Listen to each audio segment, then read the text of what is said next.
Bueno, acá estamos de vuelta y vamos a hablar sobre comunicación y estrategia. Pero, ¿qué pasa cuando hablamos de crisis? Conmigo están Federico Bugallo, que es Country Manager de Ágora Argentina, y también está Juan Ignacio Serenellini, que es director de estrategia de FogDog. Muy bien, dije sus apellidos. Perfecto. Bien, esta vez me salió muy bien. Hablemos un poco, recién en el panel anterior estábamos hablando un poco del tema crisis, que obviamente en el último año se intensificó y es algo que sucede, no te digo cada rato, pero es algo mucho más común que antes. Contame un poco, si querés, vos, Fede, que entiendo hablar un poco más de crisis, contame un poco cuáles son las estrategias que más se usan en términos de comunicación para solucionar estos momentos de máxima tensión. Bueno, sí, como vos decís, estamos en un momento de máxima tensión, estamos viviendo un clima de época imperante, como nosotros decimos en Ágora, donde la tensión es parte, digamos, del tono común que están viviendo las compañías, los consumidores, la gente, la sociedad civil en general. Y la realidad es que no existe una estrategia específica para poder paliar una crisis. Todas las crisis son completamente distintas y hay que entender realmente cuál es la naturaleza de esa crisis para poder justamente armar una estrategia adecuada. En segundo lugar, también tenemos que entender que no todas las crisis realmente son crisis. Muchas veces las compañías se asustan y dicen, estamos en una situación de crisis y están todos en una situación de realmente pánico interno que tenemos que salir a responder a los medios, tenemos que hablar con todos nuestros públicos, nuestros clientes, nuestros proveedores, los colaboradores, pero la verdad es que no siempre realmente son crisis y tenemos que saber diferenciar entre cuándo es una crisis, pero hay otras instancias previas, como el incidente y los acontecimientos, ¿no? Incidente podría llegar a decirse que es el momento en donde hay una crisis que se puede, interna de la compañía, pero que se puede llegar a resolver con las mismas personas o los propios recursos del área en la que se generó, ¿no? Y ahí no interviene más gente que esa propia área. En otros casos puede escalar y se puede transformar en un acontecimiento, en donde en esos acontecimientos ahí sí tal vez tenga que intervenir algún área distinta. Y ahí ya estamos empezando a usar más recursos internos de la compañía. Y en el tercer caso, y ya cuando ese área interna no lo puede resolver junto con la ayuda de otras, y en donde se ve expuesta el posicionamiento de la compañía, la reputación y las otras variables comerciales también, ahí ya tenemos que declarar el estado de crisis. Pero tenemos que entender que las crisis son muy costosas gestionarlas. O sea, intervienen los CEOs, intervienen directores de la compañía, son muchas horas de trabajo destinadas a eso como para activar una crisis cuando en realidad realmente no lo es. Ok. ¿No? Me interesa mucho esta definición, porque digo, entonces hay cosas que se pueden hacer antes. Absolutamente. Y eso también está bueno que las empresas lo entiendan. Digo, no es el momento de crisis letal en el que hay que invertir, sino un poquito antes. Absolutamente, y esa es la tercera variable que tenemos que tener presente, que es cómo estamos preparados para poder atender una crisis. Y acá hay algo que todos tienen que tener presente. Nunca le vas a ganar a la crisis. La diferencia es si vas a perder 20-0 o 3-0. Y esa diferencia del 20-0, 3-0 reside en cuán preparado vos estés para poder atenderla, ¿no? Cómo esté el comité de crisis, ¿no? Este grupo de profesionales que se forman internamente de las compañías para poder paliar y atender esa crisis, cómo estén preparados, qué tan relacionados estén entre ellos, cuáles son los escenarios posibles que pueden llegar a atravesar una compañía y esos escenarios potenciales de crisis tenerlos realmente bien mapeados, ¿no? Obviamente, cada crisis va a tener sus propias vicisitudes y va a ser muy específica en sí, pero uno puede agruparlas de manera tal en donde sepamos, bueno, cuáles son las crisis potenciales comerciales que tendría mi compañía, y las crisis que tienen que ver más con lo social, y las crisis que podrían llegar a tener impactos mediáticos externos. Entonces uno va distribuyendo esos riesgos que los puede tranquilamente armar y mapear en lo que nosotros llamamos mapas de riesgo y ir observándolos de acerca constantemente, todos los meses, ¿no? Bien. Y después, bueno, una serie de entrenamientos, capacitaciones previos que se pueden hacer para poder justamente estar preparados correctamente al momento en el que la crisis surja. Digamos que ahí entras un poco vos también, Juan. Digo, empezar a hablar de la estrategia que hay que tener en cuenta a la hora de enfrentar una crisis, quizás antes, como decía recién Fede, o después, en el momento en el que las papas queman. ¿Cómo es un poco tu trabajo cuando están todos agarrándose los pelos? Vamos a ser honestos. Bien, ahí mi trabajo en realidad empieza antes. Es qué historia va a contar la compañía o la marca, qué historia está contando y qué se planteó previo a eso. Digamos, en la crisis se necesitan personas de acción que sepan operar la crisis. Pero hay un espacio previo también que es cómo la compañía cuenta su propia historia y se prepara. Las compañías y las marcas, su trabajo principal es crear un sentido. que la gente cuando se conecte con ellas o establezca algún tipo de relación pueda más o menos darse una idea de qué va esta compañía. Entonces, si la compañía sabe hacia el interior, tiene una estrategia que le hace un sentido interno y puede decir, yo soy esto, cuando se enfrenta a la crisis va a ser más o menos honesta a lo que la compañía es. Ujú. No, me interesa saber, capaz, si hay algunas compañías que son resistentes a estas ideas de definir bien lo que soy o tengo que prepararme antes, porque digo, vos decís, hay que prepararse para la crisis y es costosa y depende si vamos a perder 20-0 o 3-0. Pero digo, nadie se pone a pensar, es como cuando te casás. O sea, nadie se casa pensando que se va a separar. O sí, no lo sé. Pero digo, en algún punto pasa lo mismo con las crisis. ¿Vos pensás que a veces es como un pensamiento que viene después, el de, bueno, tendría que haber invertido? O sea, ¿tenés que pasar por una crisis para querer invertir en ella? Si viviésemos en otro lugar del mundo, te diría que tal vez sería más difícil, ¿no? Ese convencer a las compañías de poder estar bien preparadas. Pero vivimos en el país que vivimos, entendemos perfectamente cuál es el contexto que nos rodean y todas las compañías entienden que tienen que estar preparadas al momento de una situación de crisis compleja.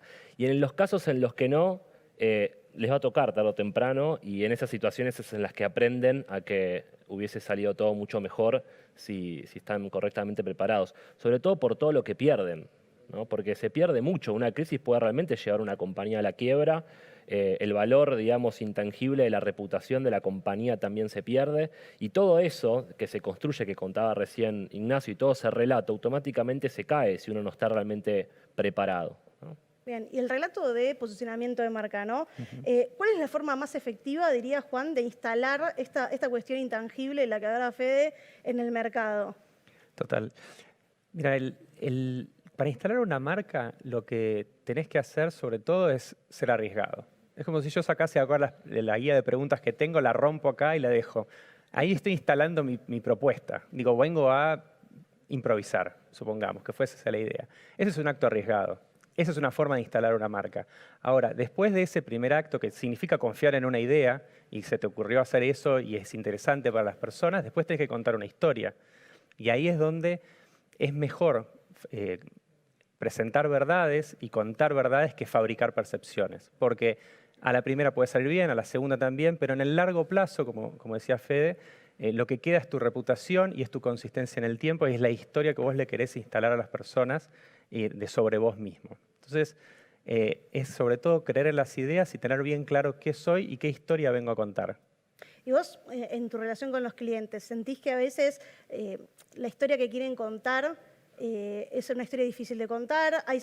Un poco la pregunta antes venía desde tu lado de si hay alguna resistencia a la hora de, ok, mi posicionamiento es este, tengo que ir por este lado. Total. ¿Cuesta convencer como consultor?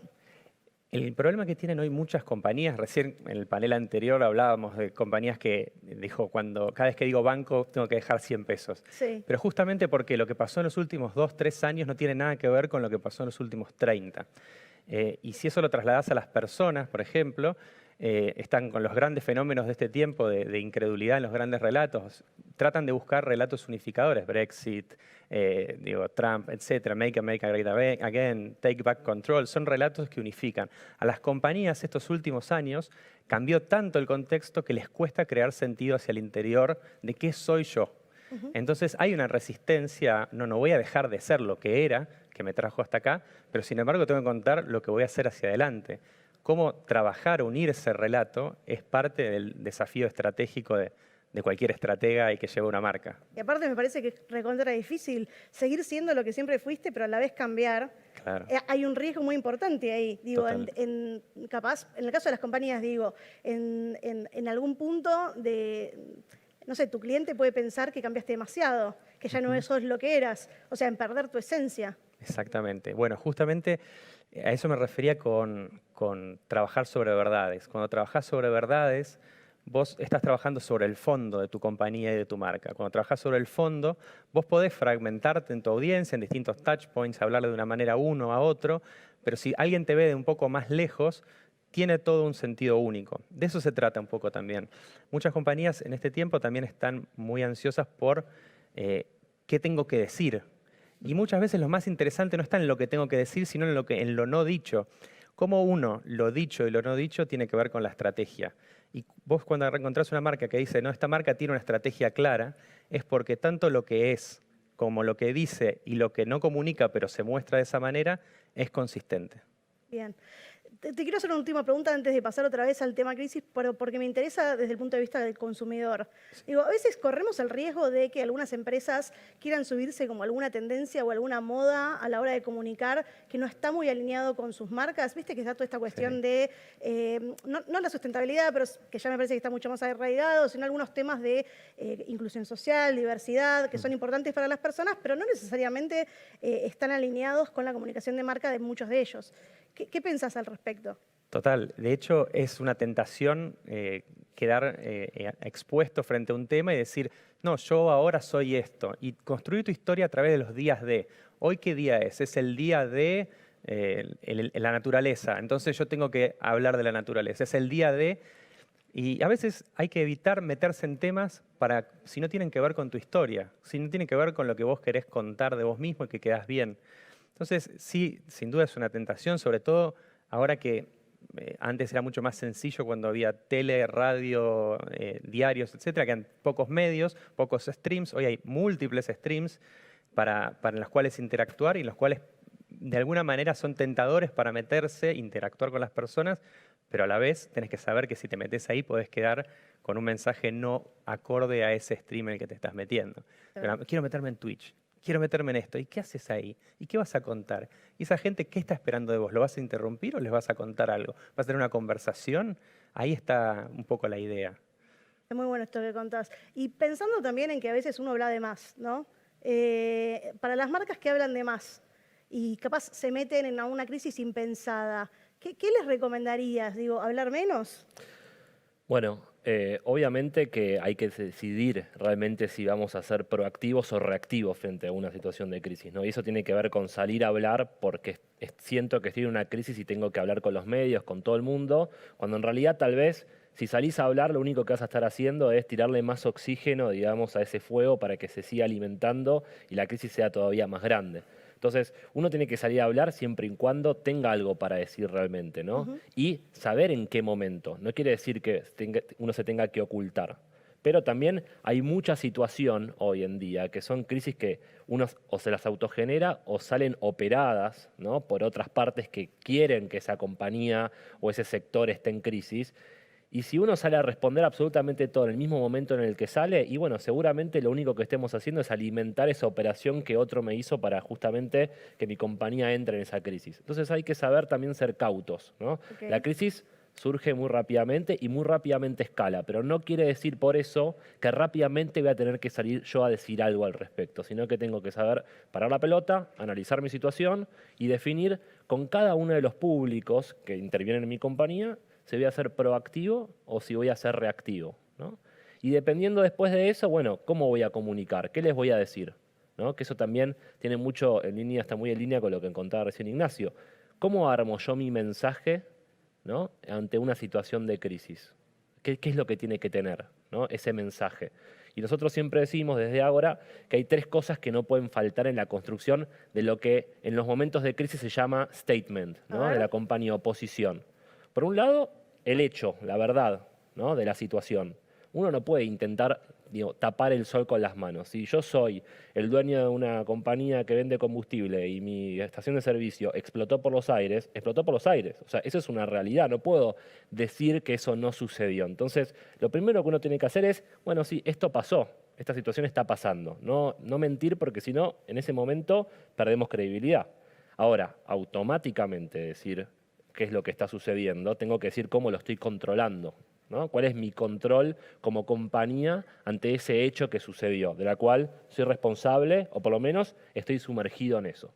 Y el tercer punto, que es el más importante de todos, tiene que ver con generar empatía, ¿no? Uno tiene que generar empatía o con el público damnificado o con quien haya estado involucrado en la situación o con las audiencias, digamos, a las que uno les está hablando.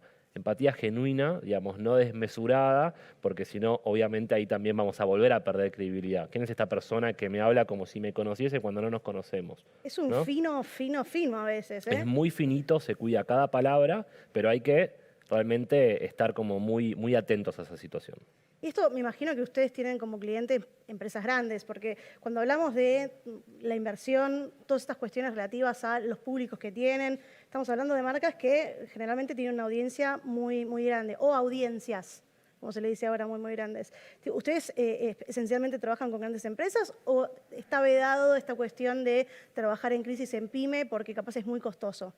No, no, absolutamente. Digamos, en Ágora y tanto en el ecosistema Untold, del cual también Ignacio es parte, desde FogDog trabajamos con grandes compañías multinacionales que operan en distintos países del mundo y en Argentina tienen un peso significativo muy importante. Ahora, también existen pymes que también nos contratan por proyectos puntuales de crisis y en esos casos uno no les va a dar la espalda. Lo importante es entender realmente cuál es la situación. Hay muchos casos de pequeñas pymes o personas que de un momento para el otro se ven atravesados en una crisis en donde cobran una voz importantísima en la audiencia pública que hasta hace 3 horas no la tenían, Claro. ¿no? Y dejaron de ser pymes, digamos, en su tamaño del share of voice que están ocupando en los medios. De repente están ocupando mucho más espacio que una compañía multinacional. Y en ese caso hay que también ayudarlos en la medida en la que, obviamente, se dejen ayudar y entendiendo también cuán preparados estaban para esa situación. ¿Y qué es más difícil? ¿De qué? ¿Estar con una pyme o, digo, entender esa situación concreta de crisis de una pyme que de repente se encuentra en todos los noticieros o en todos los diarios, o trabajar con una gran empresa que capaz tiene ese presupuesto, pero que se encuentra en una situación que de repente explota una estación de servicio? Digo, es una cuestión de escala también a veces. ¿Cuál sería como tu situación preferida para arriesgar un pronóstico? No, las dos situaciones tienen que ser tratadas con la misma atención e importancia. La realidad es que para una pyme, digamos, tener que cerrar sus puertas es tan grave como para una estación de servicio que explote, digamos, un lugar de trabajo, digamos, ¿no? Y que haya gente herida. La realidad es que las importancias las definen las propias hechos. personas y los hechos y todo es realmente grave en esos momentos. Entonces hay que darle atención a los dos casos por igual. Bien. Y cuando hablamos un poco de la estrategia de medios tradicionales versus medios más digitales, digo, ¿cómo cambió, me imagino vos que tenés experiencia de años, cómo cambió la estrategia que tienen las empresas o qué importancia le dan a estos nuevos canales de los que hablábamos hace un ratito? Total. Antes una cosa respecto a la pregunta anterior y retomo esta, me parece que Dale. van alineadas. También hay que preguntarse hoy en el mundo de los negocios que estamos viviendo qué es grande y qué es chico. O sea, hay empresas que uno dice, bueno, es una empresa de 20 personas y en un año es un unicornio y que tiene que enfrentarse a grandes problemas que tienen las empresas grandes. En ese sentido, y con lo que me preguntabas recién, los canales digitales y los nuevos canales, yo prefiero hablar como los nuevos streams que están hoy en día, tienen una importancia muy grande porque son los lugares donde la marca empieza a contarse de otra manera y tienen que interactuar con otras personas y entender los códigos de cada uno de esos canales. No es lo mismo una persona que ve YouTube y no ve televisión por aire y no ve noticieros con una persona que ve noticieros y por ahí consume papel, diario papel o lee libros, o alguien que juega al ajedrez o alguien que ve Twitch y en todo el día. Entonces, el gran desafío para las compañías hoy es cómo mantengo lo que soy llevado a distintas audiencias, cómo me fragmento sin perder consistencia. Ahí es donde la estrategia es clave y la microestrategia en cada uno de estos canales de cómo puedo adaptarme al stream y a la audiencia del stream. Pero sobre todo hay un punto importante que es tampoco ver a los canales como segmentos. Uno dice, ok, este canal, este stream, lo que fuera, con el que estoy conectando, es de esta edad para jóvenes que. En realidad, cada canal tiene temas y la gente conecta con temas. Y por ahí, el mundo, por decir un tema muy extraño para todos, el mundo de la televisión japonesa, los otakus, etc., uno dice, no, es para jóvenes. Y si te metes ahí, la audiencia es muy amplia. Entonces ellos conectan con el tema y uno les trata de comunicar como si fuesen de una determinada edad. Entender los códigos de un canal en particular es lo que te permite tener buen contacto con esas audiencias. Bien, está buenísimo.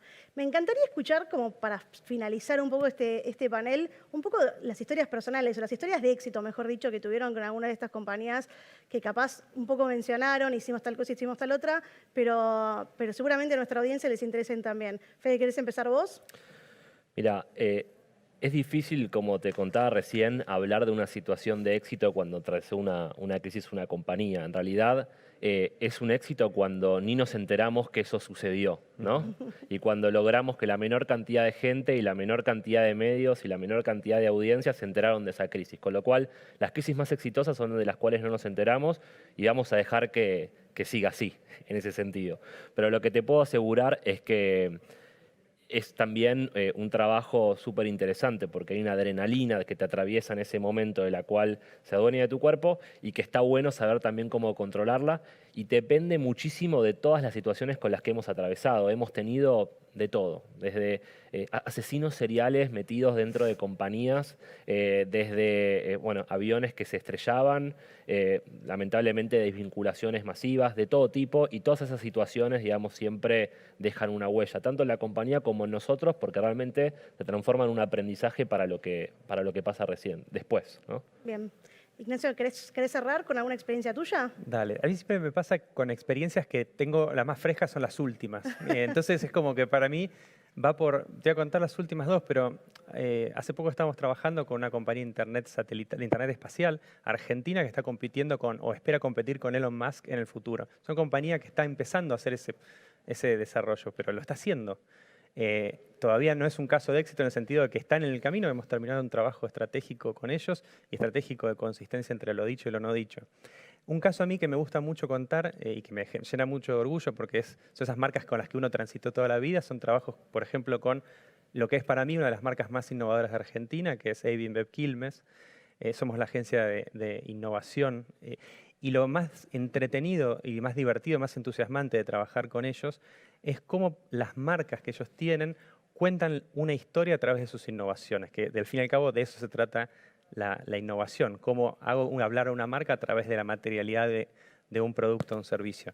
Esos son para mí los dos casos que más me llenan de orgullo porque de alguna manera en marcas centenarias vos podés dejar un legado, tenés cierta influencia y eso me entusiasma mucho. Bien, lo podés contar también a amigos en algún asado, lo cual eso nunca viene mal. Rema cualquier asado. Absolutamente.